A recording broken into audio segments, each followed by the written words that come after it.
Hello, welcome to the All or Nothing podcast. Our official sponsors are KR Couriers and Transport Limited. This is a Northwest based courier company delivering all across the UK. They can assist in home moves and removals to large, heavy and bulky items, collections and drop-offs. Fast, safe and reliable deliveries. Please get in touch for a free quote. You'll find all the information within the description. Thank you.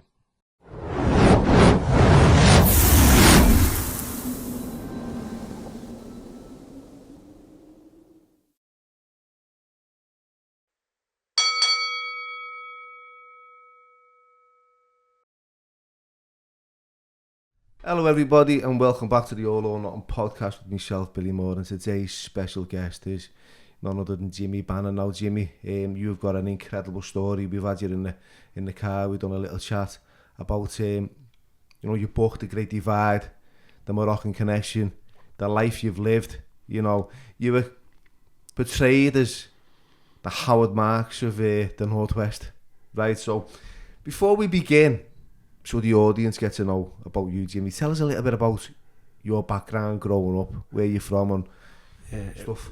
Well, I was born in Bootle in Marsh Lane in a terraced house, and then I went obviously to St James's School, Catholic, and then growing up, I was an only child, so then it was like usually 5, 6 in the family.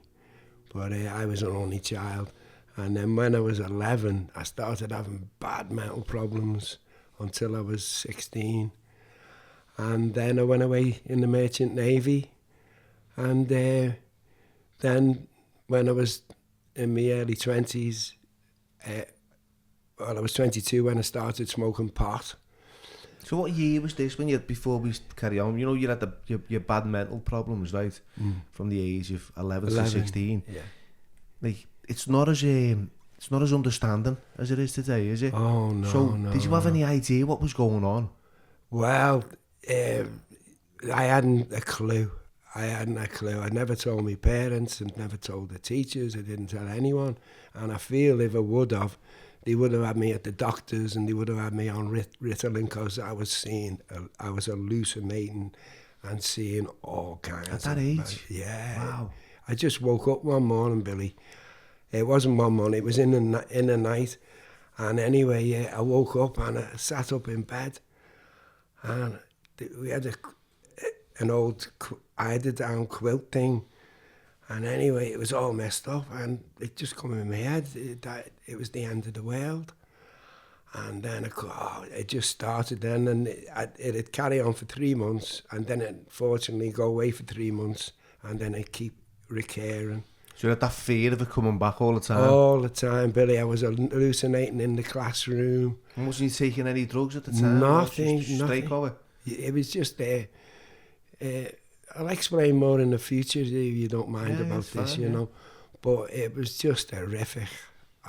It was just insane.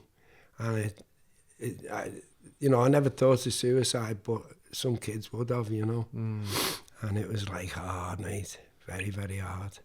So you kind of suffered those few years, and then, by the time you were 16, you were heading to the Merchant Navy. Yeah, I was in the Merchant Navy until I was 19.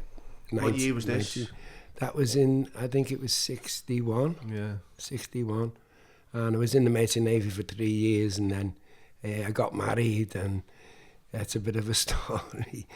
And anyway, I came out of I left the Merchant Navy, and then one of my mates was a hod carrier on the building site, so he got me on that, and then I was hod carrying, you know. And, excuse me. Yeah, so I was hod carrying, and then when I was 22, I scored some weed, Durban poison, in a pub on the Dock Road. Anyway, I went home. This was in the night, right? I went home.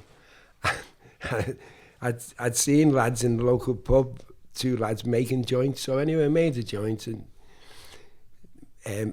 my mate was there. He was with me when I scored, and my wife and his wife. And anyway, I made a joint. and smoked it, and I offered it to my wife, and she wouldn't have any, and my mate wouldn't have any, but his wife said, yeah, I'll have a go. So anyway, the two of us started, we smoked this joint, and then I said, can you feel anything, Rose? She said, I can't feel anything. I said, oh, and I'm worrying, and I'm thinking, I've just paid a load of money for this, you know what I mean? And when I seen it, it looked like grass. Yeah. But anyway, so I made another joint, and then I started smoking that. And anyway, I was sitting there and thinking, oh, I'm being ripped off here. The next minute, Billy got these buzzers in my feet, and he started like coming up my legs, right? I started panicking. I grabbed hold of the armchair and I'm thinking, what's happening here? And the next minute come right up, went right up to my head and just like it exploded. And I went, wow. And I just thought, wow, this is amazing feeling, you know. Everyone should do this, you know. Yeah. And then that was how I started. So what was the Durban poison? Was it like, did you say it was like grass? Yeah, it was funny enough, you see. I'd been in Jamaica, in Trenchtown, and was in a bar with, I was the galley boy and he was a pantry boy. I was with him, and this big deckhand, it was about 6'6", right? Excuse me. And anyway, we goes in this bar, and a fella comes in, Jamaican, big tropical yellow shirt on, and he walks in, and there was only a few in this bar. So anyway, he goes over to the barman, he says, a bottle of whiskey. So he says to him with a bottle of whiskey, and he turns around and he looks at us and he said, I've got something better than this. Anyway, but he kissed the bottle, right? Yeah. And he said, I've got something better than this. So I went, what's that? And he went, ganja, man. I said, what's that? He said, marijuana. So the big deckhand got up and went, yeah, bastard, and started walking to him. So the guy looked in his late 20s, started backing off. Then the next minute, he just lifts his shirt up and he's got a gun in it. Right, so the AB just stopped, you know what I mean? Anyway, he just backed out to the bar and gone, you know. Like the Wild West Jamaica, isn't it? Oh, Trenchtown's crazy. It was Independence Day and the captain had warned us not to go ashore, you know. And did he take a grievance because he offered them a bit of ganja? Well, it was no one knew then, Billy. No one knew about it, you know, in England, except the black people. You know, so it was like just... But I would have asked them, I would have said, okay, you know, let's have a look. I'm curious, give us a go. Yeah, curious. Yeah, so... But then it took me to get to buy it then, and then I was smoking, thought it was great, still do. And anyway,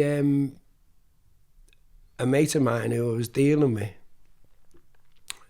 from Preston, he gave me an address in Morocco, up in Katama in the mountains, and then I went with my partner, this Jimmy O'Byrne, and we went over, got our money together and everything, and we went over. It was mad, it was like dangerous, and we got to Tangier, and then we went up in the mountain. Is this the Atlas Mountains? No, the Riff, and it's just the beginning of the Atlas Mountains, yeah. It's just the Riff Mountains, and anyway, it goes up there, it was mad. We took like 2 cases of whiskey because this Roy fella had said, take some whiskey, they love it up there, you know, and you can bargain with them. So anyway, we ended up, we went to the wrong address, and it was just a small farmer. And anyway, we ended up, we bartered with him. It was like dealing with the Red Indians, you know, it was mad. And anyway, think it's just crazy. So anyway, we got 20 kilo, and then I drove it into Spain. And at the time, Franco was in power, and you got 14 years straight away if you got caught with a couple of kilo, even. Anyway, we got through. We got about 100 miles from Calais, and the front wheel fell off. So then that's another story. So, but we got it into England, and then my mate he went back and got 40. And that's how it all started. And then for 4 years, we were just dealing. So how was so you got back with the first 20k, and how much would you pay for 20k back then, Jim? It was £35 a kilo. Yeah. Or it was either 30 or no, yeah, I think it was £30 a kilo. It was, Yeah. and back here when we sold it like In deals. in Ounces. Yeah, ounces and deals, yeah. We could get like 250 return. 250 quid. Yeah, return. So it was a big return. So 200 quid basically in a 220 back Yeah, there's a every lot of- kilo. So back then, yeah, the 60s. Well, the average wage was only like £30 a week at the time. Yeah. So two and a half times that by 200. Well, sorry, it's by 20. It's a lot of money. a lot of money, So Billy. did you manage though to like, okay, so we've sold this, we'll put that profit aside, we'll go and get 40 kilo. That's what we did, And then Billy. it's just, did you ever get to a point where you were getting it? They were waiting for you to come and it was all ready and. Yeah, we used to. It was no phones or anything, Which is good back, yeah. because it fucking causes nothing but chaos, doesn't it?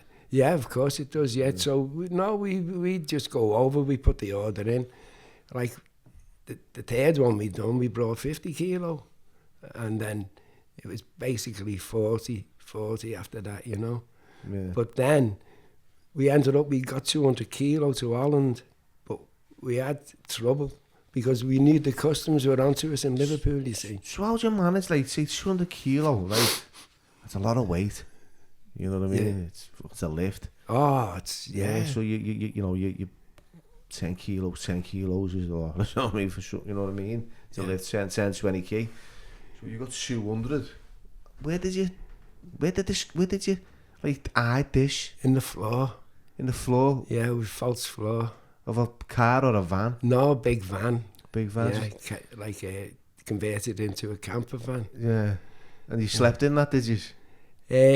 No, see, we got it all fitted out, Yeah. and then we had the driver, obviously.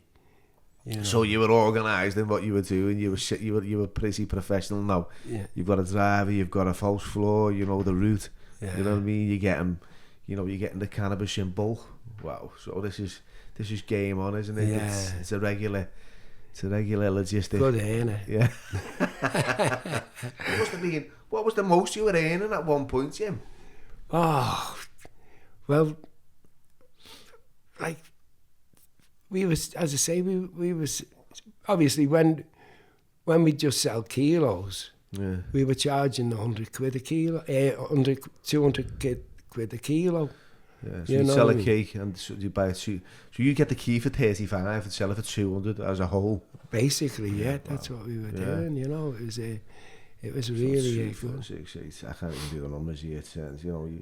You've got like a grand on 5 kilos there, haven't you? Yeah, You know what I mean? it 10 was kilos too. like one we did. Someone else do the numbers for me on this. Yeah, one we did. We by this time we were selling it for 100. This was in London. We were getting 170 Yeah. for a kilo. Was it? No, we were charging 170 a kilo. Yeah. You And was know. people just jumping at that? Well, yeah, we had one of the biggest dealers in London, but this is in the second book. Yeah. Because when we got the 200 kilo to Amsterdam, because Marina, Yeah. my mate's wife, we had troubles, right? And we only ended up with 120 kilo out of 200. And then my partner, Jimmy, he said, I've had enough, I'm going on my own. And that's where the second book ends. Yeah. So I'm left and anyway, we still stayed the best of friends and everything. But he just said, look, I'm going on my own here, he said. And if I do well, he said, we'll get back together, But it didn't happen like that. Yeah. I met this other fella, Jimmy. 3 Jimmys, right? Yeah. 3 amigos. And I started dealing, going over to Morocco. Yeah. And we started bringing, first one we done 50. Yeah. Next one 90, 110. And see, the boot coat is mainly, the first one's in Liverpool, but the second one's in London, because that's this Scouser, Jimmy. Yeah. He had big connections in London, so we started then doing it down there, you know, not bringing it to Liverpool. Yeah. And then my partner, my ex-partner, he met this other fella, and he started bringing him. And then when we eventually got caught with the 200 kilo in England, we just like carried on, Billy. We were just mad. We just carried on, and in the end, the customs got up in court and said, this was in the magistrates leading up to the Crown. They said, we believe these men are still at it, Your Honour. Was you on bail? We were on bail by this time. But still at it? Still at it, Billy. Just mad. Yeah, so anyway, the judge jumped up, well, he didn't jump up, he just went, well, I see no reason why their bail shouldn't be, forfeited, Yeah. right? And I was like, oh, Manager, no. And then our barristers just jumped up and said, this is nothing but hearsay, Your Honour, you know. So they continued the bail, you know. Yeah, because it wasn't concrete evidence. It was No, you know. But yeah, that's basically how it went, you know. Yeah. And what was the arrest? Where did so you're smoking? What was it? Was it Morrocan black? No, it was just third grade Morrocan, really. But Yeah. we used to get the Sputnik, you know. Yeah. We put the name on that, actually, that Sputnik. You can go over in Holland now. And Yeah. you can see we were up there one night. You labelled it Sputnik? Well, what happened was this other mate of mine, Stevie, he was about 4 of us up there, you know, all Scousers. Yeah. And we're all drinking and smoking, having a great time. And then someone thought, what should we call this? You know, it's like right off the farm, it's the best pollen, you know what I mean? And at the time, Russia had just released a Sputnik into space. So this Stevie went, why don't we call it Sputnik? So we went, all right, yeah. And that was how it did. So you can go in Holland and you got on your menu Sputnik. And that come from you? That's come from the Scousers, yeah. Wow, so there you go, a little bit of info there, Sputnik. Yeah. I remember that growing up, Red Lab. Oh, Red Lab, Yeah. yeah. I used to like Red Lab. Pussy Black. Yeah, all that, Yeah, all the blacks. You had the Rocky, the 8 ball. I can remember. Oh, we had all. I do it. We've had Kashmir, we've had Afghani. You know. I mean, the Sputnik, it was very few and far between when we got it, because I'm a kid of the 80s, 90s, you know what I mean? It was the 80s more than anything, really. But when that come on the scene, the Sputnik, it was like, you know, you could tell the power was different. Oh, yeah. Because the Rocky was a bit flaky. When you burnt it, you know what I mean? You've done the hot knives with it and that's right, what have you. And, soap bars, weren't yeah, they? the soap bars, that was it. They were shiny, weren't they? Yeah. You know, they were flaky once you burned them. You know what I Yeah. mean? But they dry some of the way, they dried it quick and go to that. You know, Oh, yeah, I don't know yeah. what kind of pot that was, but it was, as soon as you burn it, you start crumbling it. Look, I'm doing all the actions here. I'm building an L plate and everything. Yeah, we used to just we used to just like we were sitting off in fucking little flats with the music on, listening to Floyd. Yeah. Just getting fucking walloped, you know what I mean? And we were only fucking 15, 16. You were young, man. Yeah, I was young and I was going for it and just tanning the way like him. We used to score off Granby sticks. Yeah, that's right, Yeah, yeah. £5 sticks. Yeah. You know what I mean? Well, I lived in Granby for 5 years. Yeah? Yeah. I loved it down there. Yeah, that's where I met a lot of my black mates, you know. It was real good. So going to doing all this, you're standing in the court, you're still cracking on with the to and fro. You've named this wee Sputnik. Wow, you know what I mean? Hash, yeah. Hash. When did it all come to an end? Well, what happened was, see, Jimmy had gone his way, as I said, And then it was just mad what happened, Billy, because in the end we came back together because, as I say, we were always the best of mates. Yeah. He was like a brother to me, you know. And we came back together to do the 200. And that's when we got caught. They were on to you. Yeah, well, I don't mention the book. I know who was talking to the So you got to the somebody blew you up. customs. Yeah. Oh, I couldn't mention his name, but the guy's dead now. Yeah. Anyway, but yeah, he was giving them inside information, and that's how they got onto us. Where did they capture you? In Wigan. Wigan? Of all places, yeah. Oh, no, yeah. On the way to Merseyside? Yeah, well, we kept things that secret. Yeah. We thought, you know, less people involved, the better. Yeah, of course. Yeah. So anyway, me and him went up to Wigan to collect it. We had a driver already waiting. He was outside with his wife, and he was going to get the 200 kilo and take it back to Liverpool for us. But when we went to pick it up, they were waiting for us. Yeah, so we just that was it then. Just had you off. Yeah, so the bail was £25,000. Yeah. And I think I told you, Conti at the time, he won the championship. John Conti. That's right, yeah. And me and my partner went down, we had tickets for it and all that in Wembley. And we went down and his purse was £25,000. Yeah. Now, if we would have sold the 200 kilo, we were getting, after expenses, because it cost us like £12,000 to set it up, we were getting 50 grand between us. Yeah. It was a lot of money. Especially back then as well. You know, the inflation.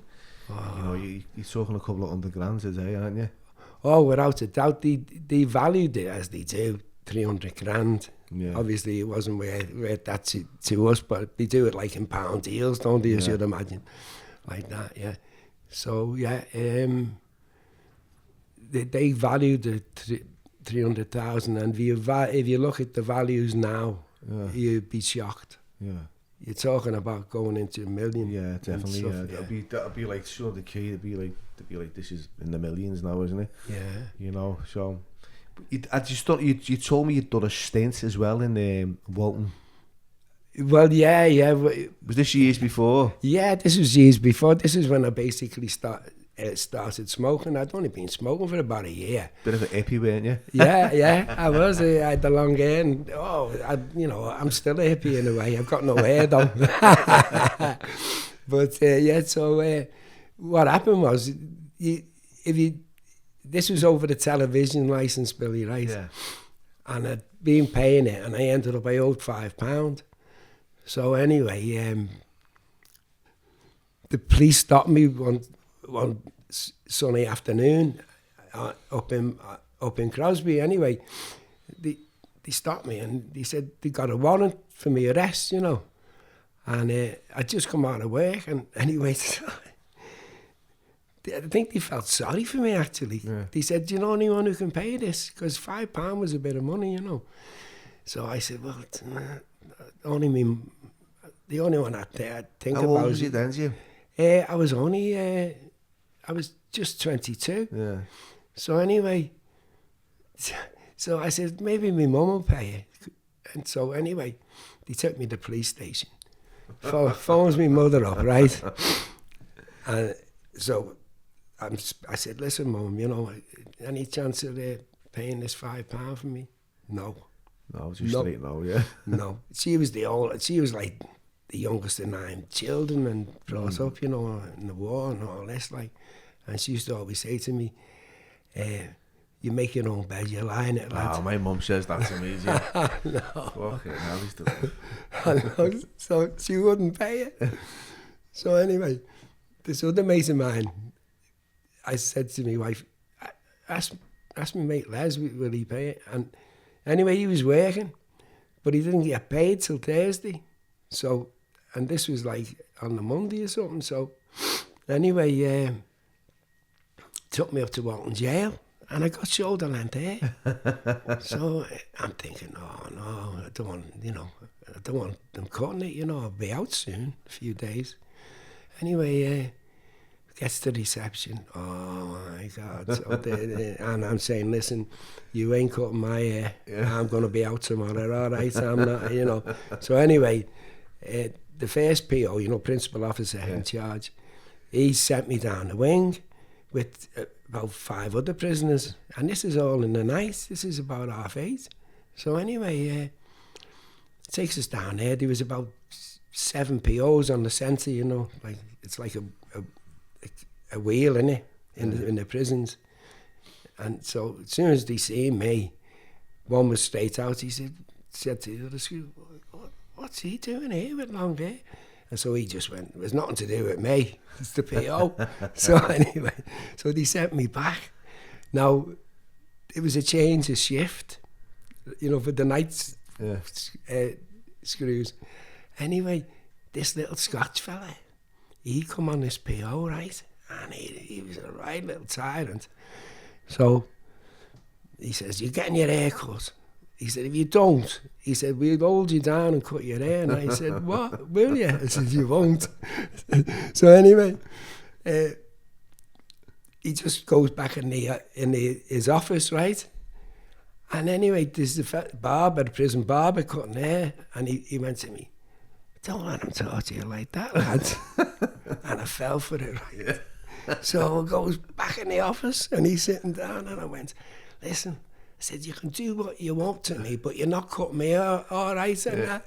And he could see the steam coming out of his ears. Yeah. And he jumped up and he went, "Get out of my effing office," right? Yeah. So I come back out, and Barber, they're all laughing, these other prisoners, at me and the screw. Anyway, they took me down then, because I threatened them. I said, "If you do that to me, I'm going straight to the Liverpool Echo, the paper, Yeah. And I'm gonna tell you what you did to me." Yeah. So then they sent me down to the main wings, right? Excuse me, Bill. It's not. I haven't got a cold, by the way. This is just like hay fever, But anyway, so it puts me in a prison in a cell with these 2 other prisoners, and in the morning, when it goes down for me breakfast, now I'm the only one out of it was about 1,400 prisoners with long hair in the place. Yeah. So I goes down for breakfast, and they're all wolf whistling at me, coming up and touching me on the backside. And I thought, oh no, well, I'm in hell here. Not like you was, not that prison you were in, but yeah, just nuts. And after 3 days, my mate paid the fine. And I got out. That was an experience. Well, you would have think it'd put me off prison, wouldn't you? Yeah. But obviously, you didn't send. No. When you've got arrested in Wigan with this ash. So, what happened then? Was it a straight remand? Yeah, straight remand. But with it being magistrates, we when we went after a week, for bail. They let us out. Yeah. We couldn't believe it, because the amount of ash that it was. So they let us out, but it was like £25,000 bail.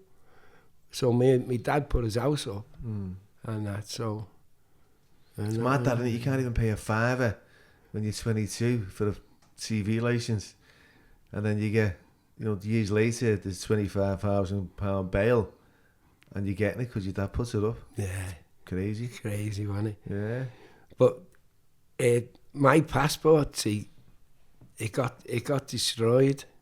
This other mate of mine foolishly destroyed it, because I had 3 passports, you see. Yeah. So I produced that was one of the conditions on for bail. Yeah.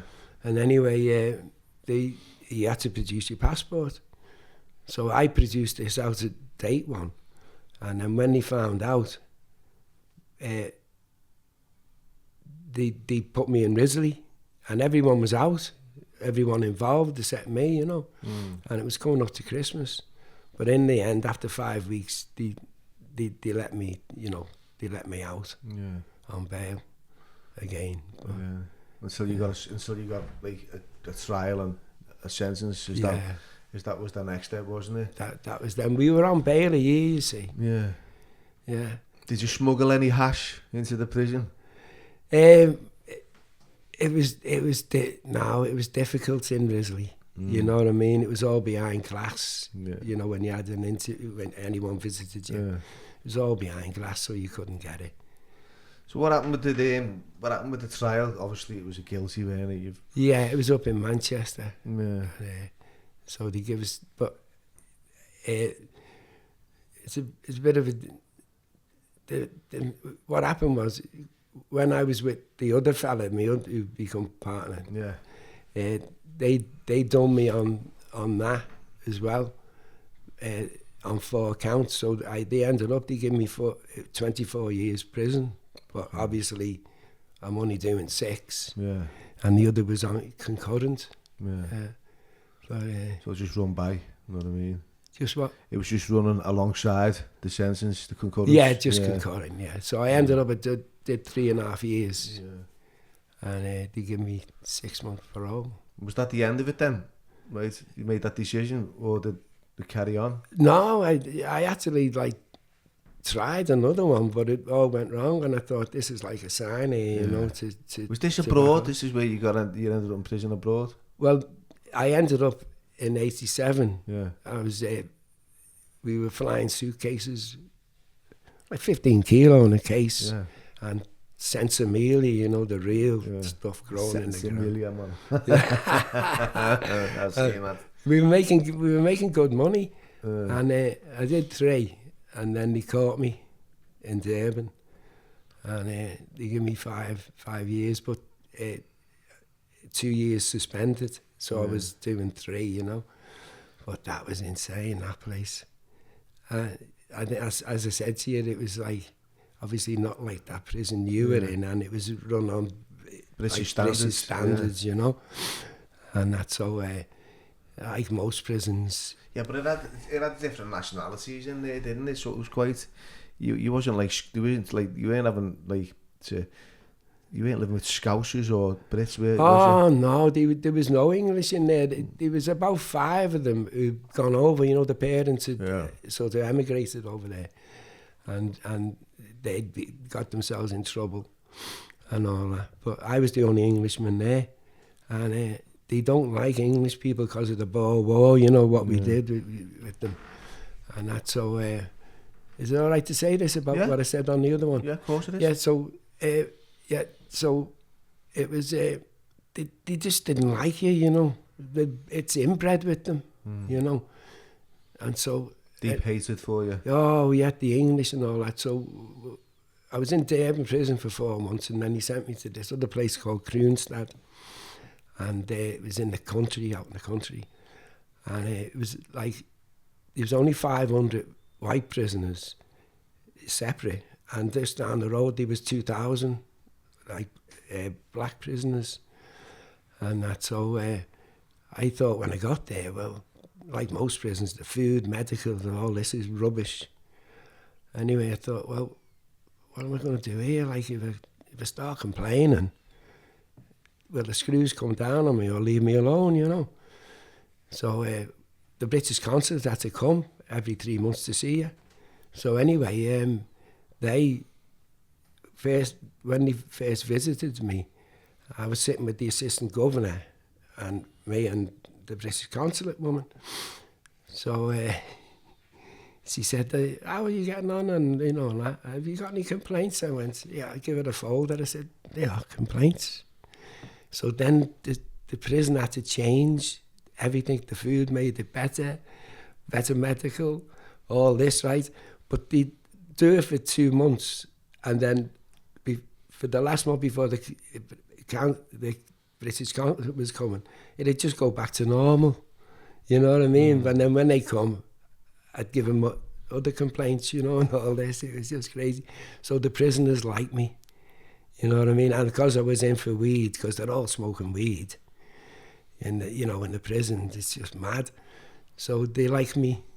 Was the weed just flying about there? Was the screws allowing it to happen? Well, you know what it's like. Yeah, it's in a blind eye. They've got and they're bringing it in. Yeah. You know, so... Like that in Thailand. But, yeah, and what happened was when I got there, they said to me, look, get on the building group if you can. You know, you go before the board. Get on the building group if you can. That's the best. So there was must have been about 150 on the building group, because it was a big, like, college, Olympic-sized swimming pools, all this. It was a training college for screws. So anyway, he said, what did you do in England? And I said, well, I had my own building company, my own roofing company, which I did for 4 years. I said, and I've always been in the building, so they put me on the group. So they put me on the group, and then the blacks, right? They used to bring us the weed, and we used to score it off them, right? And we used to score it off them, and we used to take it back into prison. So we'd get a matchbox of weed, like, just all ground into dust, good, like, and we'd take it back into prison, and we'd either get £1.50 for it, or £2, just depending on what was around. You know what I mean? So you can imagine selling it, could you, for £1.50? I know, it's mad, innit? But then like a matchbox full of weed for £1.50. Well, you know, it was costing us 50p, you know, for it, like, and that. Would you have your own smoke out of that as well? Well, yeah, of course we did. Yeah, fucking like it. I mean, it was, honestly, I smoked nearly, because we were in bungalows, so there was always someone in the bungalow who was on the building group. So I basically smoked every day, right? It was like the sentence was like a dream, Billy. It was weird. It was like, and that's the reason, like, most inmates use drugs behind, you know, the door, is to melt away the walls. Oh yeah, and of course. You know, to escape the harsh realities. Of course, yeah. And I think, and I understand that, you know, the prison, the screws know that, and it kind of it gives them a bit of peace, because without it, there's that's right. Murder, isn't it? Yeah, you're right, Billy. Yeah, that's just how it operates. Yeah. You know what I mean? But he comes down hard on some drugs. You know what I mean? The drugs today are a bit different. Oh, Billy, I mean, they're on the spice and everything. Yeah, I mean, I don't even never ever took anything like that. To be fair, so you've had an eventful life, Jimmy, right? You've written a book called The Great Divide, right? And you can get that on Amazon. Yeah, Kindle app. Yeah, Kindle app. It's available, so you can download that, can't you? Of course you can. So I'll put the description within. I'll put the title of the description in the box at the bottom of the podcast, so when people click on the link, they can go straight to your book and click on it and have a read of Jimmy's story, because it's only, what you told me, it was like 27 years of your life. Yeah, the first 27. And you're what, 72? 77. Wow. You did tell me. But I didn't want to repeat that because I wasn't too sure. But fucking hell, 77, Jim. I'm still here, mate. Still here. It's a wonder. See, my big problem was always drink, Billy, you know, like, because I was at sea. And you're only a young boy and you want to be a man, you know, you're with men. So I got my drinking habit. Only last year, from New Year's Eve, I didn't drink. I gave it up. And I had a drink. My first drink was on my birthday in November. You know, but so I've got it under control, but it's been a problem all my life, Billy. But you look a picture of health, Jimmy, for your age, 77, you know. You throw a long wig on, you know, mate, you would. Someone commented about that, didn't he? I know. Look at him, he looks 25 with a bit of hair. Well, you were like maids up there, weren't you? Yeah, well. You had a big shout out to, is it Jimmy's sons? Oh, yeah, I'd love to get in touch with them. I'd love to see them. Carl and Jay, they've been in touch, and Marianne, is it? That was Jimmy's wife. Well, what's her name? Marianne? We always called her Marina. Marina, sorry, yeah. Forgive me for that. But you had a big shout out to the family, because they've been watching your journey on... I didn't even know this. This is a surprise to me. This has been a bit of a shock to you, Anna, because you didn't expect... you didn't expect the response that you received from that short little 10-minute upload that we did in the car. And you know, big thank you to the people who put me in touch with you, because it's been a pleasure listening to your story of being like, it's just, I kind of like, I wish, you know, I was brought up in that era now. Yeah. You know, the 60s. It was good, you know. You know, it seems a little bit easier back then, although it was harsher in some places and the way it was, but no phones, no fucking mad technology. No, it was different. You know, you had to fucking go to a place, you know what I mean? And there was no, see, you know, now everyone's fucking on WhatsApp and they're fucking blowing themselves up on Enco chats, and phones are, you know, police have got all the IT, smudges everywhere, you know, cameras all over the gaff. You can't do fuck all. I know. You know what I mean? It's probably a good thing. In ways, because it's protecting the community and society as a whole. At the same time, I mean, you know, if you're brought up that way, if you're in that life, then you'd rather not have all that around you, to be fair. Oh, yeah. And you still smoke your weed every day? Every day, Billy. Every day. Smoke it. And I take oil, Billy, because as I told you when I seen you last time, in fact, I mentioned a book, if you don't mind. Yeah. It's called Rick Simpson, the Canadian guy. He's a hero of mine. I've heard of Rick Simpson, And it's called Nature's Way of Curing Cancer, right? Because it cures cancer, in many cancers, right? And the doctors, well, if you read his book, he hasn't got a good word for doctors, really, because he says they signed a Hippocratic oath. And all the dishing out, basically, is a lot of pills, which are poison. You know what I mean? So they know about this oil, which should obviously be at least decriminalised. You can buy up to 3 ounces of weed in New York. You go to California, you can buy it, right? Holland's been first coffee bar 72. Thailand as well. So what's happening with the government? Hey, they're making money out of it. They're criminalising people. And it's totally wrong. It's like they're living in the Victorian ages. You know, these governments. It should be at least decriminalised, and people don't get a record for it. You know what I mean? It's ruining lives. And funny enough, it was, I think it was about 97. The Independent newspaper, they did a thing on legalising pot, right? It went on for months, so I wrote them a letter. And telling them, listen, it's not addictive. I know it's not addictive, you know what I mean? So there was 700 tickets allowed in the Queen Elizabeth next to Parliament, the big hall there. And Richard Branson and others, they financed it all. And anyway, there were 700 tickets, and they sent me 2, right? Because of my letter. So I went down there, and anyway, John Snow, you know, he was the interviewing. He was there. He was the chair, and all this, and it was packed, and people kept putting their hands up, and I was putting my hand up, right, and it was like he was ignoring me, you know.